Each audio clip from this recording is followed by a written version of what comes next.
Assalamualaikum warahmatullahi wabarakatuh. Saya Nur Hikmaina akan menjelaskan sedikit tentang bijak menggunakan media sosial.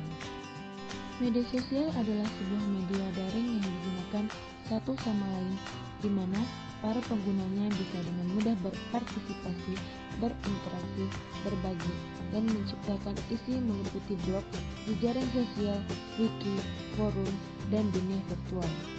Blog, jejaring sosial, dan wiki merupakan bentuk media sosial yang paling umum digunakan oleh masyarakat di seluruh dunia. Bijak menggunakan media sosial sudah seharusnya kita lakukan saat ini.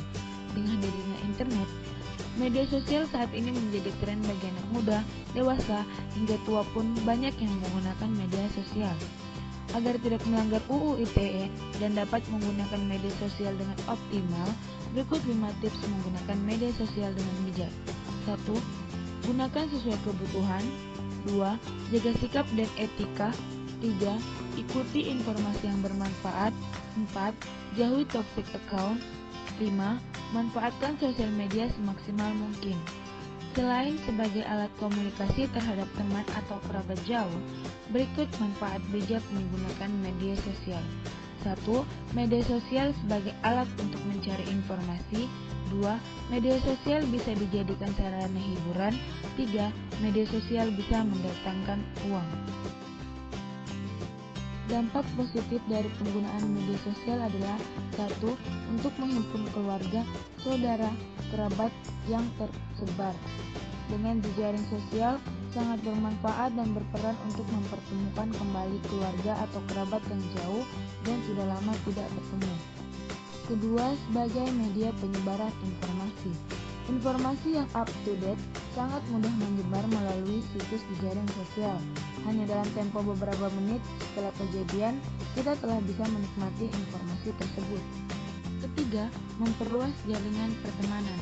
Dengan menggunakan jejaring sosial, kita bisa berkomunikasi dengan siapa saja, bahkan dengan orang yang belum kita kenal sekalipun dari berbagai penjuru dunia. Yang keempat, internet sebagai media komunikasi.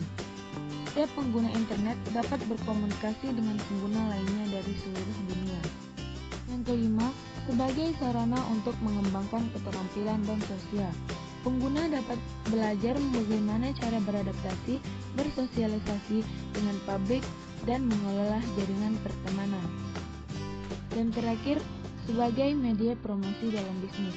Hal ini memungkinkan para pengusaha kecil dapat mempromosikan produk dan jasanya tanpa mengeluarkan banyak biaya. Selain dampak positif, ada pula dampak negatif dari penggunaan media sosial. Pertama, susah bersosialisasi dengan orang sekitar. Ini disebabkan karena pengguna sosial media menjadi malas belajar berkomunikasi secara nyata. Orang yang aktif di sosial media, jika bertemu langsung nyatanya adalah orang yang pendiam dan tidak banyak bergaul.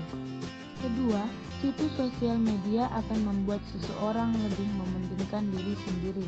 Mereka menjadi tidak sadar akan lingkungan sekitar mereka, karena kebanyakan menghabiskan waktu di internet. Ketiga, tertinggal dan terlupakannya bahasa formal. Karena pengguna media sosial lebih sering menggunakan bahasa informal dalam kesehariannya, aturan bahasa formal mereka menjadi terlupakan. Yang keempat, mengurangi kinerja.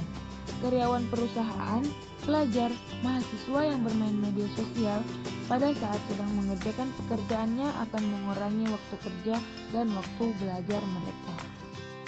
Kelima, berkurangnya privasi pribadi. Dalam sosial media kita bebas menuliskan dan men-share apa saja.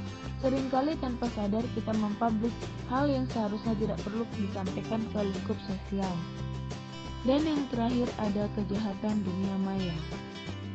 Media sosial tidak akan terlepas dari pengaruh positif maupun negatifnya. Dampak itu tergantung penggunaannya sendiri. Namun, remaja sendiri dapat membatasi dengan norma dan moral yang baik. Pembentukan karakter sejak dini, termasuk saat remaja, sangatlah penting bagi masa depan diri remaja itu sendiri dan lebih luas lagi bagi masa depan bangsa. Oleh karena itu, tidak perlu terlalu mengikuti perkembangan zaman. Kita harus pandai-pandai memilih cara dalam pergaulan di media sosial. Jangan sampai kita dikuasai oleh dunia, tapi kitalah yang harus menguasai dunia.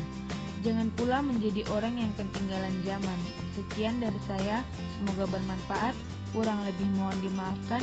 Wassalamualaikum warahmatullahi wabarakatuh.